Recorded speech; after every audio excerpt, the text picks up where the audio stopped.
In terms of their preferred and in some cases required growing temperature, plants fall into two main groups: cool season plants and warm season plants. Because cool season plants can take a light frost, but get severely stressed and often bolt and go to seed when temperatures get over 80 to 85 degrees, so like 27 to 30 degrees Celsius. Each species can be planted a certain number of weeks before your specific local average last frost date to take advantage of the cooler weather but longer sunny days of spring that they love.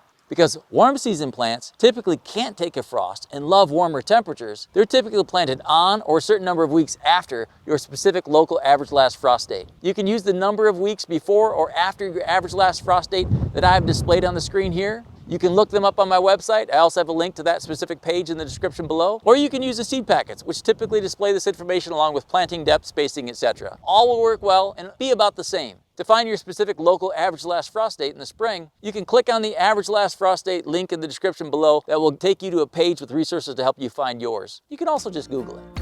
You can find more on these topics and others on my website. I'll leave a link in the description below. Like this video if you liked it. Likes really help us out. Leave a question or comment below. I personally answer each one. And subscribe to get all of our future videos. And check out my channel for topics and videos I've already published. Just click on the green thumb gardening secrets or the channel icon below this video. And if social media is your jam, feel free to follow me on Twitter and Instagram for more green thumb gardening secrets, tricks, and tips. And just the tips.